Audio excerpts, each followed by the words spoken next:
Welcome to Live in the IE. We're on episode 5, stories of rebuilding from surviving to purpose. Whether you're listening to us on KMET 1490 AM ABC News Radio or checking out the podcast, make sure you like and subscribe our YouTube channel. And of course, follow us on all social media platforms. Today, we are celebrating people, places, and stories that make our community so special. Last week, I shared a little bit about my story. I opened up about some of my storms. My family and I have walked through the challenges of rebuilding, and some of life's hardest moments can become the foundation of something bigger than we had ever imagined. One thing I learned through that journey is that every person you meet is carrying a story that you know absolutely nothing about. Today's guest knows the reality of that all too well. From outside, the success can look like championships, businesses, achievements, titles, and accomplishments. But what we don't always see are the battles happening right behind the scenes. The pressure, the expectations, the identity struggles, and the moments that life forces us to ask who we are, even when everything we built has changed. Allowing our guest Jordan knows that journey firsthand. Jordan's path has taken him from football to entrepreneurship to building successful organizations to ultimately through some of the hardest personal challenges, allowing those experiences to define him and use them to create something bigger himself. Today, we're talking about Jordan's journey from athletics to business, from success to struggle, and from struggle to purpose. We'll dive into the hidden battles so many people fight silently: addiction, trauma, anxiety, depression, identity transitions, family challenges, and what happens when life you built is no longer that life that you are living. Most importantly, we'll talk about why those experiences led and inspired Jordan to building the Project Armor, a mission focused to helping people not just survive life's hardest moments, but rebuild and move forward even stronger. What I love about this story is it's not a sympathy story. It is not a sales pitch. It's an honest conversation that we're having about accountability, resilience, rediscovery, and recovery for your purpose. Jordan, welcome to Live in the IE, California's Inland Vibe. I am so honored to have you here today with me. Thank you so much. It's a pleasure to be here. Obviously, growing up here in the Inland Empire, from Riverside, Rubidoux to Norco, living in Corona, raising my family here. My family being a part of the Inland Empire, IE's home. I love the Inland Empire. So thank you for having me on the show and allowing me to share my story. Of course, you have such an incredible one. And like we talked earlier behind the scenes about our passion for mental health and just how there's just not enough of it out there. So your story definitely brings a whole lot of just different aspects everywhere. And I can't wait to dive into it. Absolutely. Definitely a different story. Outside looking in, you would think, oh, it's the perfect white picket fence, the house, this playing ball. Like, how could a guy struggle like that? But I think for me, sharing my story and everything that I've gone through, um, with Project Armor, the goal isn't about fixing broken people. It's about rebuilding strong people after life changes, who they thought they were. Life throws a lot of obstacles at people. We want to help people earn, their armor, not just by pretending it to be invincible, especially with this world of social media where everyone's putting out a facade and who they want people to really think they are versus who they are. And we want them to become resilient, to be able to speak up and ask for help when it's needed. And I love that. That is like the passion that drives me. And I love that we connected and we have the same passion. I think it's going to be a beautiful thing. But let's dive into who you were before all the success. Absolutely. Shoot, I'm just a kid from Riverside. My family grew up having a family business here, Round Table Pizza. So we grew up, the local pizza restaurant. My grandpa ran Round Table. My dad did. We coached Hoop Steelers football. Just was a very family oriented and part of the community since day one. So I kind of learned from my dad, who gave back to the community, and my grandfather what it meant to be of service. And obviously that journey took me from growing up in Rubidoux. My grandpa passed away from cancer at about 50. Military, he was a vet. My uncle did at about 22. Same disease from Ancient Orange from when he was in Vietnam. So I lost 2 aunts, 2 uncles from it. My mom and my uncle Mark are still alive, who they had before. My grandpa went to the war, so kind of dealt with a lot of trauma there. but always just buried it, deep underneath me. Ended up Yeah. moving to Norco, where my dad went to high school at, and started a different journey there. And that's when my roots really got tied into the Corona Norco area, and played at Norco High School, won multiple championships there, and had the privilege to earn a scholarship to USC. But that's really when the journey started. And life started, because now you're on your own at 18 years old living in LA, and life gets thrown at you a little bit different than being at Yeah, home. definitely. And then from there, you went on to the NFL, right? Yep, went on to the NFL. Went from USC, and then obviously went through the whole Reggie Bush situation where our coaches ended up leaving and going to the NFL. Got put on sanctions, so my whole world got flipped upside down from USC, getting ready to start my career there, be a starting linebacker, to a new coach coming in, new system, new environment, new identity, to going to Louisville, having to sit out at Louisville, then going to the worst Division II school in the country, which was New Mexico Highlands. I love New Mexico Highlands. It was 142 out of 142 when I went there.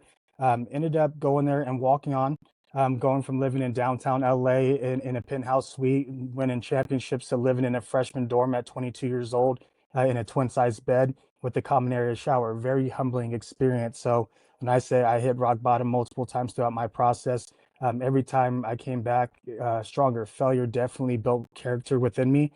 And I disappeared plenty of times, not to just hide, but to rebuild myself, and restoration, and figure out who I wanted to be as I went through the different obstacles and challenges that life threw at me.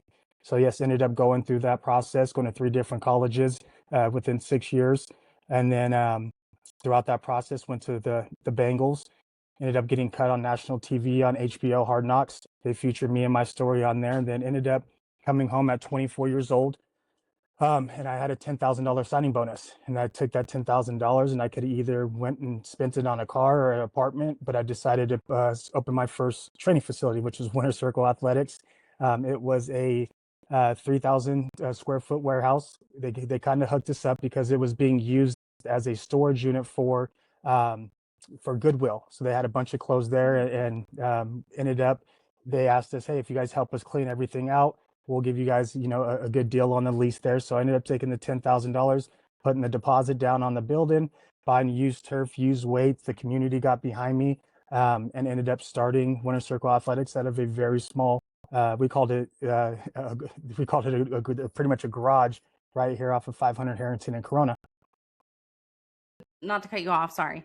But I love that you said the community was behind you on that, because I feel like we need a lot more of that again. And I feel like we kind of lost it. So I do love the fact that the community was behind you on that, and you're smart about your money. Absolutely.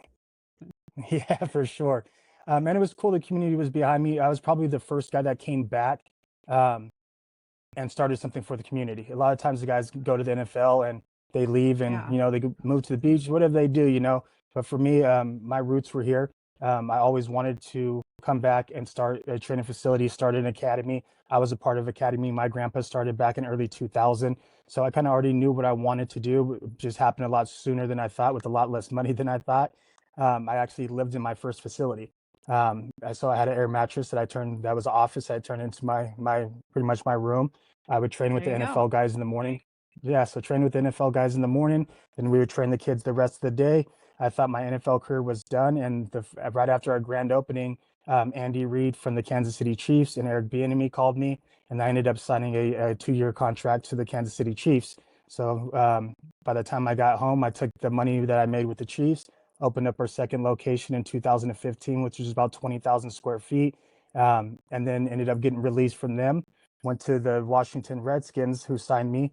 Ended up getting injured there, but then by that time the company started to build, and we had some good momentum going on, and was able to open up our massive campus right off of Lincoln, which is about 80,000 square feet, two facilities, and that's when I started the charter school and the academic program for the students, and really built the whole first one-stop shop, more on the wellness and training side, meaning nutrition, a mental performance coach, the academics, and training. So really wanted to give athletes, originally the blueprint for Winter Circle was giving them everything that I seen at the elite level on the athletic side.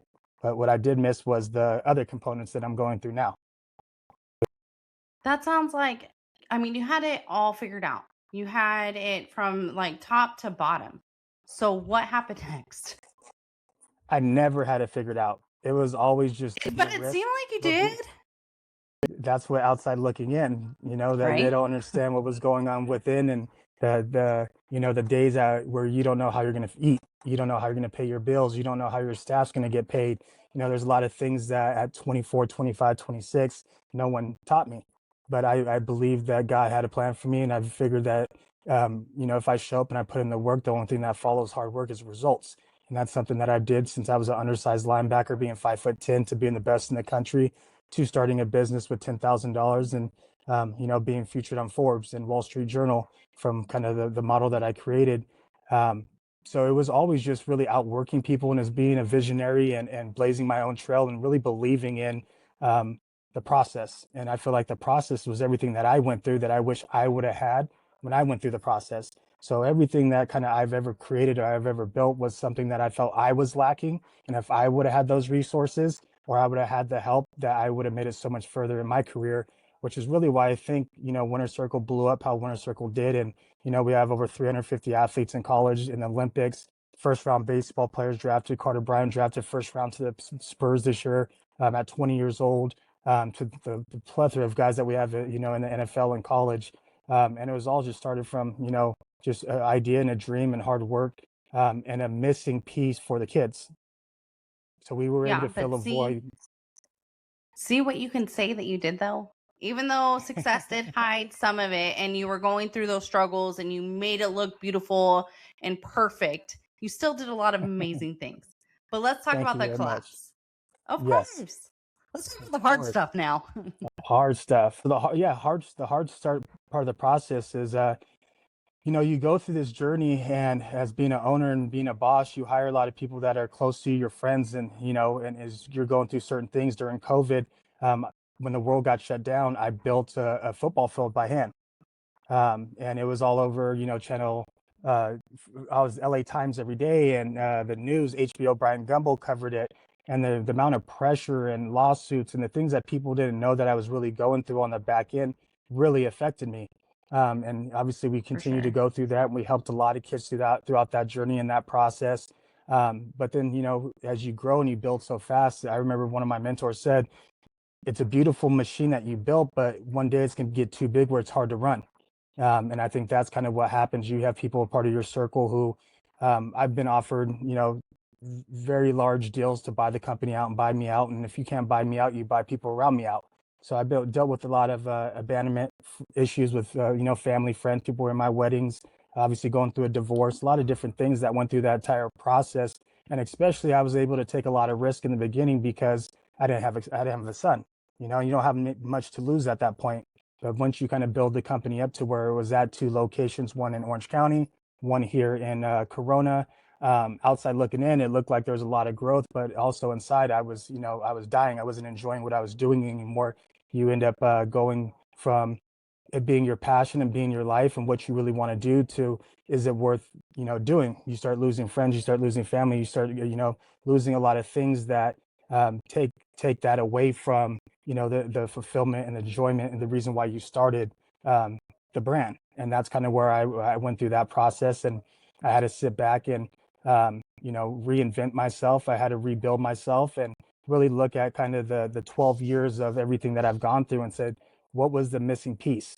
And as I went through my process from March, when I officially closed everything down, till now, I look back and seen how many athletes came to me when they went through their struggles, how many athletes came home suicidal, how many athletes that were in our program just in middle school that I had to meet with their parents because they're going through divorces, and kids don't speak, they don't communicate that with other kids. Yeah. You don't understand what these kids are really going through, to the social media, kids posting pictures and deleting them because there's not Yeah. enough likes on their page, or kids wanting to go to a top school like a Mater Dei, a Bosco, a Centennial, but they weren't good enough to go there, and they have to tell their friends where they're really going to high school at. There's so many little things and meetings that I had over the years, from middle school kids stressing about what high school they're going to, high school kids stressing about what college they're going to, bullying, social media, kids not getting drafted or getting cut. What I went through and what I found out was I was a counselor.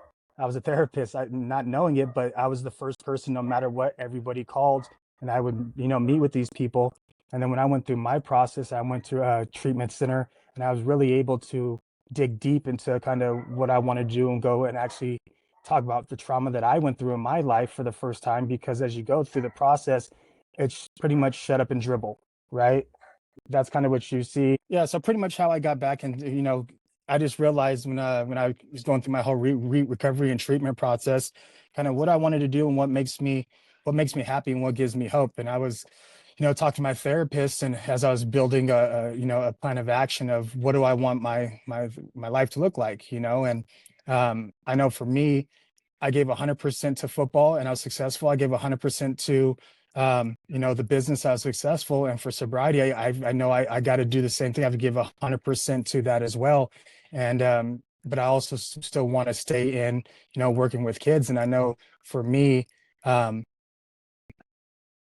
I love coaching. I love coaching kids in sports. I love coaching, whatever it may be. I love pouring back into people, and I love being able to share my story and what I went through, from the lowest moments to the darkest moments to the top of the mountain, and being able to start doing groups and start doing, different things that I was able to actually use my degree. And it's fun that I'd use my degree sociology. It's like, oh no, I'm going into business. I never thought I'd go back into that.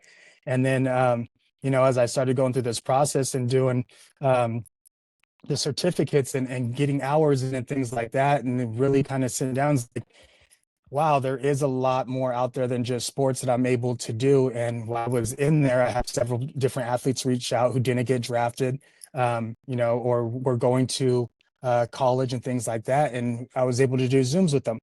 And then I was able to have those conversations, and that spark got back into me, and I was just so filled with life again and happiness, because I wanted to continue to work with kids and athletes, but I didn't want to go back into the world that I was in with kind of athletics, because I knew that was just my passion wasn't really there. And then one of my best friends, Everson Griffin, he's gone through a lot of very similar things with me that I've gone through, and he started just talking about different type of trauma care treatments that he was doing, and that he's kind of tried and dabbled in. And I've done the same thing with shockwave therapy, to hyperbaric chambers, to just different things that are out there that we have no clue that were even available for us. So then I kind of started looking at the restoration hardware, the other part of athletics, which is the recovery, and that's where this whole Project Armor came back into play, which is, okay, there's still the side where we built these athletes up, but we never gave them the resources and armor to be able to transition back into the real world and give them the tools to go to therapy. You think about therapy or counseling, you think that you're weak. You think, like, oh, I'm going to this hospital, or I'm going somewhere, and it's not the vibe that athletes want. Can you open this for me, please? And I want place that's almost like the clubhouse. I wanted to create a safe place like the locker room, and not just for athletes, but for veterans, for first responders, for a lot of different people that are used to being in a locker room or being a part of a team. But one part of your journey, you end up losing it, and you kind of Right. feel lost and try to find what your identity is.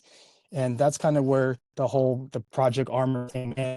And once I started working on that at the end of 2025, it just kept continuing to build momentum. And then more and more people I started talking to about what I was doing. God creates different paths for you, and he blazes certain trails. And that's kind of where my passion is at now, and where we're really pushing towards moving forward.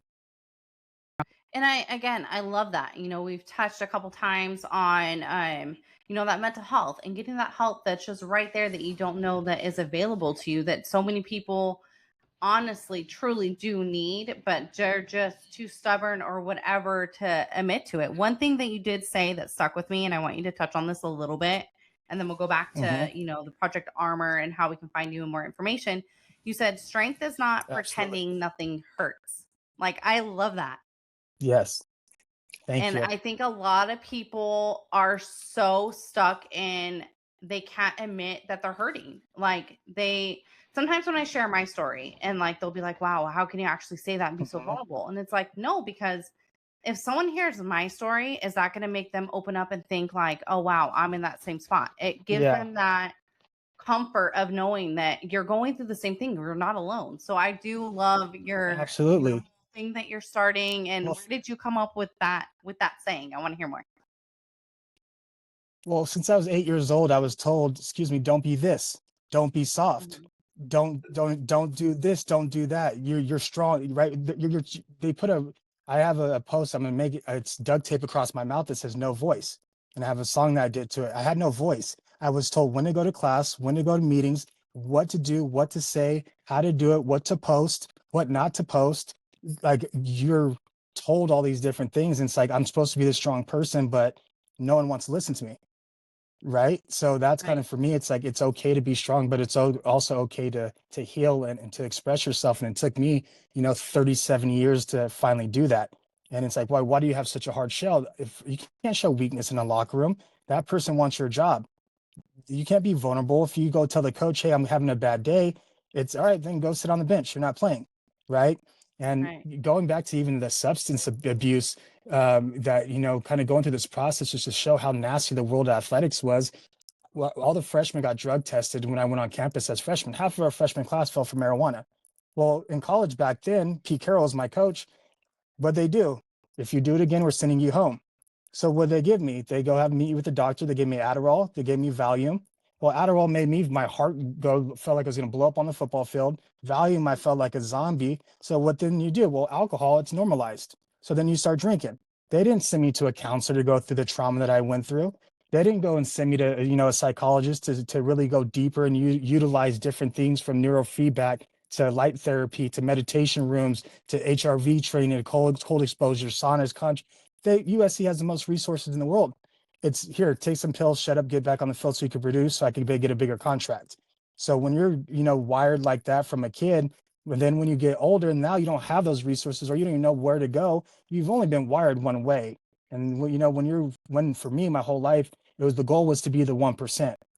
Well, now I'm the 99% that's struggling to going through all these different things. I relate to the 99% now. I don't relate to the 1%. And the 1% really is just like the 99%. They're just too scared to go and ask for help. So that's kind of where the whole focus and the slogans and things that I put out is, I was wired and groomed to be this way since the moment I stepped on a football field, a baseball field, a basketball field.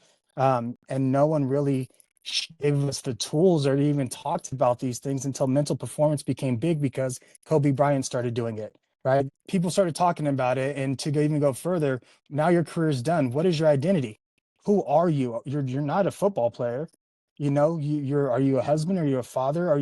There's so many different things that you struggle with identity because we've been told we were something for so long.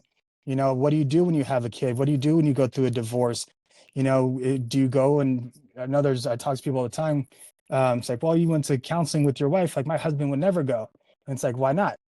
Why would you not have a place to go do counseling or marriage counseling or family counseling or parent education or even leadership centers, different things like that, that I look back, same way I did when I built Winter Circle and saying, I wish I would have known not what I know now at 18 years old, which is why we've been able to Right. produce the best players in every sport for the last decade because I had the information to give the next generation. So, a lot of the stuff I go through, it's just what I've been through. And obviously things evolve because now you look at Pete Carroll, he's on the board to take marijuana off the list. Well, 20 years ago, you were going to kick me out of school because of that, which got me onto doing Adderall and Valium and then different other substances because that was the rule at that time. I think now it's more acceptable to do that. Um, where it's more acceptable to have a mental health coach, a mental performance coach. But yeah, I'll let you kind of ask some more questions because there's a lot I could talk about. There is, and I love your story so much and just your passion for everything. I mean, you got deep, you got vulnerable, you shared a lot. But I do want to go into Project Armor, your audience takeaway as we're kind of coming to the end, wrapping up the show. We got about 6 minutes left. So I want you to Hmm. touch on that because I do feel it's important that we share with everybody what you're all about, where they can find you, and all that fun, great stuff that you're offering. Definitely. Yeah, so Project Armor is more than a treatment center. You know, it's a human restoration campus. It's a place where performance, mental health, recovery, family, leadership, and purpose come together under one roof. We really believe every person wears armor. Sometimes life dents it, sometimes it breaks. Our mission isn't to hide those scars. It's really to help people rebuild from the inside out so they can earn their armor and move forward stronger than before. And so many people focus so much on the athletic side and the physical, but you always hear the game is 90% mental, 10% physical, right? So why are we not focusing on the mental more than we really need to? So the physical side we mastered, we've shown that. We did that on the winner circle side. The mental side, getting them academically prepared, we did that, you know. But more guys that we sent away to the biggest colleges in the world come back home broken.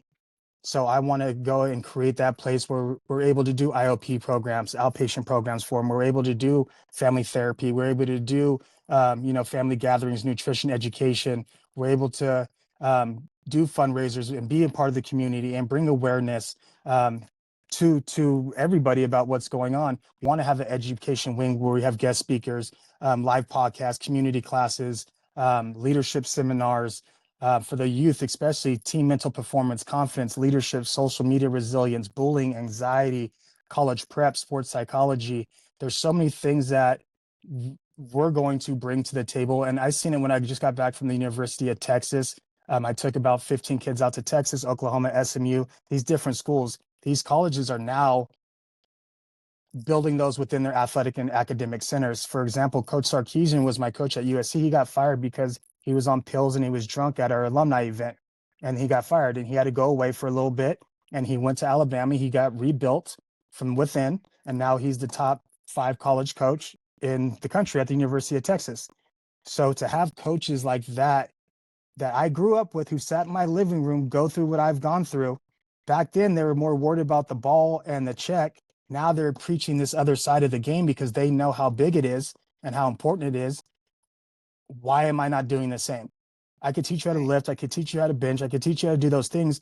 But now what's being implemented at the highest level needs to be implemented here in Southern California in the Inland Empire. And it's not just, all those things that we're talking about there, the classes, the seminars, the education. For guys like me, pre-CTE, over 40 concussions, right? Tortal shots. We're only supposed to get so many. The things that we did to our body at 18, 19, just to make it on the field, right? You don't feel it until you're my age now. So having, the different brain and nervous system lab to have the human performance lab, HRV, VO2 testing, sleep optimization, body composition, blood work. Imagine the things that we've done to our body, and people don't even know about getting their blood work done. So there's a lot of Right. things out there that's complete next level. Same way it was when I brought a hyperbaric chamber and cryotherapy in Winter Circle 15 years ago, and created the academy. And they said, he can't create a school. He's not a teacher. Well, I created one of the biggest academies and charter schools here in Southern California that now everyone has mimicked. So I'm on the same trail. And luckily for me at SC, I met a lot of great people, part of my fraternity, that are doing some really big things. And a lot of them suffer for this, or their kids suffer from what we're going through. So it's not no longer about the 1% on the sports. It's about the 99% of the kids that their dad might have played in the NFL who their kid's struggling, right? Who, or the CEO of Energy X who's worth billions of dollars is struggling with, because his dad is trying to live up to those expectations. So I've been blessed to build a really good network over the years. And now it's not just about sports, it's about life. It's about healing. It's about paying it forward and being of service to the next person.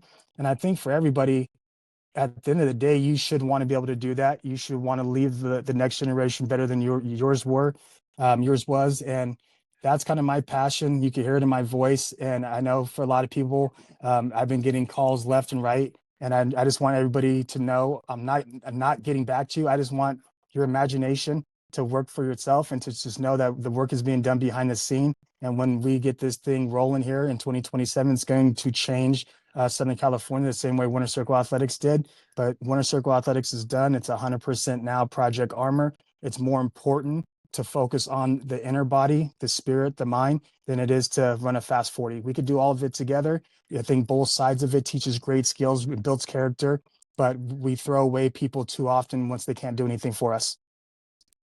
I love that. Oh my gosh. I'm like, I don't know if I want to go hug you or if I want to cry right now. I want to do like both, You could honestly. you could hug me and you could cry. We all need a Excellent. We'll hug. cry together. Okay, so Project Armor is launching in 2027.